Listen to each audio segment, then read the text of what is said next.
આવતીકાલથી બાળકીઓને ગૌરી વ્રત શરૂ થાય છે. ગૌરી વ્રત અને એને અલોણા વ્રત પણ કહેવાતું હોય છે. તો બાળકીઓને 5 દિવસ સુધી મીઠા વગરનું ખાવાનું હોય છે. તો શું તમે મીઠા વગરના આટલા ટેસ્ટી દહીંવડા ખાધા છે? એકવાર બનાવશો ને તો વારંવાર બનાવશો, એટલા ટેસ્ટી બને છે. તો ચલો રેસીપી શરૂ કરીશું. તો હવે એના માટે આપણે સૌથી પહેલાં ચટણી બનાવી લઈશું. તો ગ્રીન ચટણી બનાવવાની છે. એના માટે આપણે કોથમીર લઈશું. જો તમે બાળકીઓને કોથમીર ન ખવડાવતા હોય તો સ્કીપ કરી દેવાની. અહીંયા લીલા મરચાં લેવાના છે. તો જેટલું તીખું ખાતા હોય એ પ્રમાણે આપણે લીલા મરચાંનો ઉપયોગ કરવાનો છે. અહીંયા મેં સરસ મજાની એક વસ્તુ લીધી છે, આંબલીના પત્તા. આ પત્તા જ્યારે આપણે ખાઈએ ને તો સરસ એવા ખાટા ખાટા લાગતા હોય છે. તો આ આંબલીના પત્તા છે એ પણ મેં આની અંદર લીધા છે. આનાથી છે ને ચટણીનો ટેસ્ટ એકદમ સરસ થઈ જતો હોય છે. તમે લીંબુનો પણ ઉપયોગ કરી શકો છો. મેં લીંબુ પણ લીધું છે, પણ સાથે હું આંબલીના પત્તા પણ આની અંદર થોડા ઘણા નાખી રહી છું. એટલે ચટણી છે ને એકદમ સ્વાદિષ્ટ બનશે. હવે આની અંદર આપણે ખાંડ નાખીશું. હવે આપણે આની અંદર લીંબુ પણ નીચવી દઈશું. એથી છે ને ખટ્ટી મીઠી સરસ એવી ચટણી બની જશે. અને થોડુંક આદું નાખ્યું છે અને બરફના ટુકડા નાખવાના છે. આપણે બરફના ટુકડા નાખીએ ને એટલે કલર છે ને એમને એમ જળવાઈ રહે. તો જો સરસ મેં ચટણી પીસી લીધી છે. તો તમે દેખાય છે ને કેટલો સરસ લીલો કલર દેખાય છે એનો.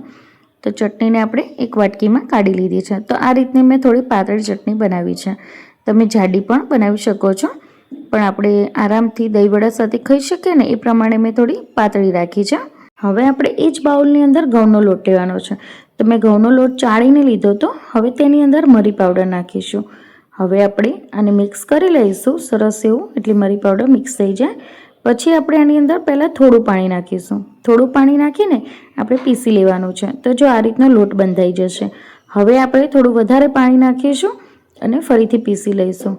તો આ રીતની એની થિકનેસ તૈયાર થશે. એટલે જો આ રીતનું ખીરું આપણું જાડું બનીને તૈયાર થઈ જશે. તો છે ને તમે એની થિકનેસ જોઈ લો. એટલે વધારે પાણી ઓછું કરવું, વધારે કરવું એ તમારે પ્રમાણે ચેક કરી લેવાનું. હવે ખીરું છે એક મેં વાટકાની અંદર કાઢી લીધું છે. તો તમે જોઈ લો આની થિકનેસ કેવી છે. અત્યારે આ રીતની ઘટ જ રાખવાની છે. આપણે એને વધારે પતલું નથી કરવાનું. આપણે ભજીયા બનાવીએ ને એ રીતનું ખીરું બનાવવાનું છે. તો અત્યારે આ તૈયાર છે, તો આપણે સાઈડમાં મૂકી દઈશું. હવે આપણે બનાવીશું પાણી. તો અહીંયા ફ્લેવરવાળું પાણી બનાવવાનું છે. તો મેં અહીંયા વાટકામાં પાણી લીધું છે. હવે આની અંદર 2 ચમચી જેવી આ રીતની ચટણી નાખી દેવાની છે, જે બનાવીને આપણે તૈયાર કરી છે. અને આ રીતે મિક્સ કરી દેવાનું છે. તો આપણે ફ્લેવરવાળું પાણી બનીને તૈયાર છે. હવે એને સાઈડ પર મૂકી દઈશું. હવે ઢાંકી દઈશું. આ ત્રણેય વસ્તુને ઢાંકીને સાઈડ પર મૂકી દઈશું. હજુ આપણે એક વસ્તુ બનાવવાની છે, દહીં. તો એના માટે એક વાટકો લઈશું. મેં અહીંયા ઘરે જમાવેલું દહીંનો ઉપયોગ કર્યો છે.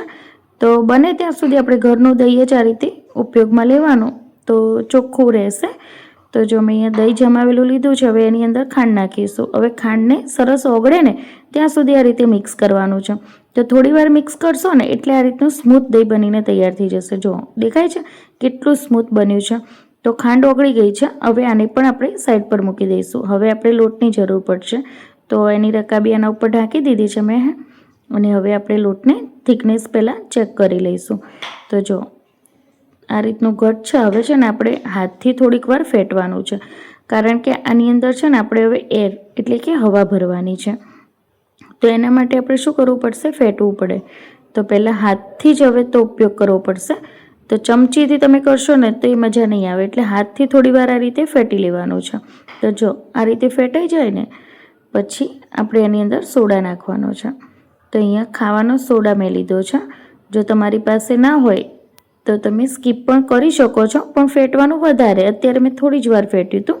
હવે આપણે છે ને સોડા ઉપર જ લીંબુનો રસ નાખી દઈશું, એટલે એક્ટિવેટ થઈ જશે.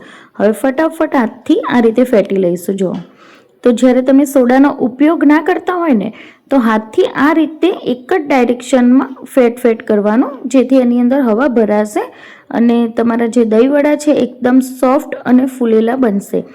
તો હવે આપણે દહીંવડાને ગરમ તેલની અંદર આ રીતે નાખવાના છે. જુઓ તો આનો કોઈ પરફેક્ટ શેપ નથી હોતો.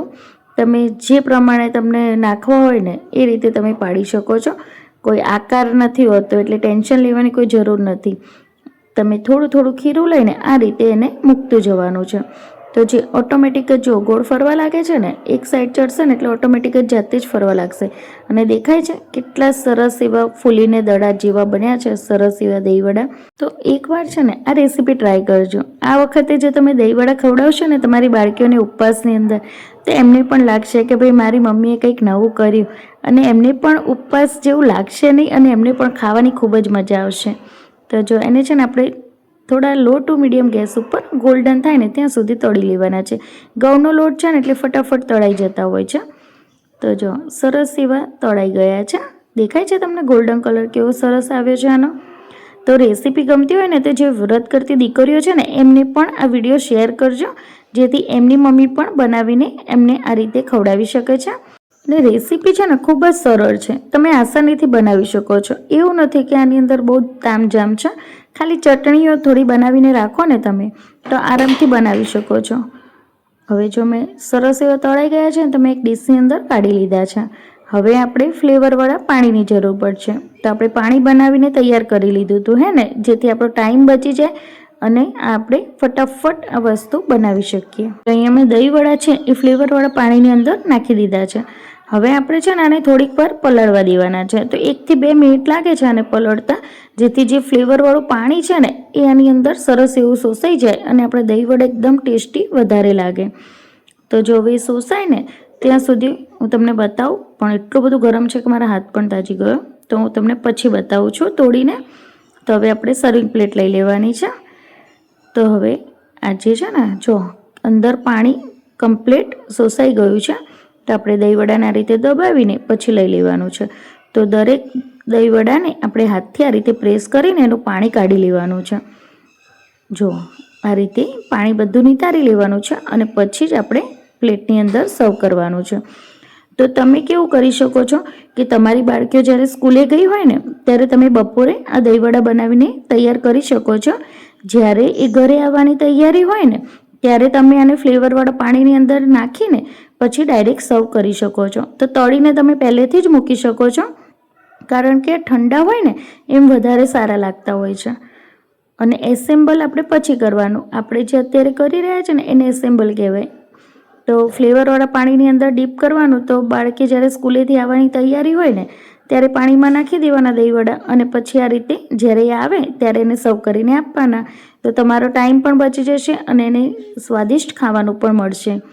તો હવે આપણે જે દહીં બનાવ્યું હતું ને એ મેં આની ઉપર કવર કરી દીધું છે, દહીંવડાની ઉપર. હવે આપણે આ જે લીલી ચટણી બનાવી છે ને એ આની ઉપર થોડીક નાખીશું. તો આની અંદર મેં તીખા મરચાં પણ નાખ્યા છે, થોડી ખટાશ પણ છે અને મીઠાશ પણ છે. તો આ રીતે ચટણીને થોડીક નાખીશું એટલે દહીંવડાનો ટેસ્ટ એકદમ સરસ થઈ જશે. તમને જોતાં જ મોઢામાં પાણી આવી જશે. આની અંદર મીઠું નથી ને, પણ તે છતાં તમે જ્યારે ખાઓ ને ત્યારે તમને લાગે જ નહીં કે આની અંદર મીઠું નથી. એટલા સરસ લાગે છે. અને વિડીયોને છે ને છેક છેલ્લે સુધી જોજો, કારણ કે એક દીકરી પણ આવી હતી, એને પણ મેં ટેસ્ટ કરાવ્યા હતા અને એનું રિએક્શન પણ તમે જોજો કે કેવું હતું. તો વિડીયોને છેલ્લે સુધી જોજો. તો જો મેં દાડમના દાણાથી અને કોથમીરથી ગાર્નિશિંગ કરી દીધું છે. તો છે ને એકદમ ઝડપી બની જાય છે અને ખૂબ જ ટેસ્ટી. તો તમને કેવું લાગ્યું આ રેસીપી એ કોમેન્ટમાં મને જરૂરથી જણાવજો. તો હવે જો દહીંવડા સરસ સર્વિંગ પ્લેટમાં લેવાઈ ગયા છે. હવે આ જે પડ્યા છે ને એને તમે ભજીયાની જેમ પણ સર્વ કરી શકો છો. ખૂબ જ ટેસ્ટી લાગે છે આ પણ. તો જો હું તોડીને તમને બતાવું તો કેટલા સ્પોન્જી બન્યા છે. જો ઘઉંના લોટના છે ને તે છતાં કેટલા સ્પોન્જી બન્યા છે ને જાળીદાર બને છે. તો તમે આ ગ્રીન ચટણી જે બનાવી છે ને એની સાથે ડીપ કરીને તમે ખાશો ને તો ભજીયા જેવું લાગશે અને બાળકીઓને ખૂબ જ મજા પડશે. તો લો તમે ચટણી સાથે ટેસ્ટ કરી લો.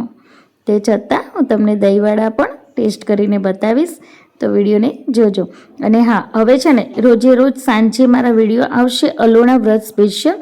તો તમે આગલા દિવસે રેસીપી જોઈ લો અને બીજા દિવસે એ રેસીપી ટ્રાય કરો અને તમારી બાળકીઓને 5 દિવસ કંઈક નવું નવું બનાવીને ખવડાવજો. તો રેસીપી જોવા માટે મારી ચેનલને સબસ્ક્રાઈબ કરવાનું ના ભૂલતા અને વિડીયોને લાઈક કરજો, શેર કરજો. અને હા, દરેક વિડીયો મારા જોજો અને કોમેન્ટમાં લખજો કે વિડીયો કેવો લાગ્યો. તો ટેસ્ટ કરીને તું કે આ તમારો ઉપવાસ આવે છે ને?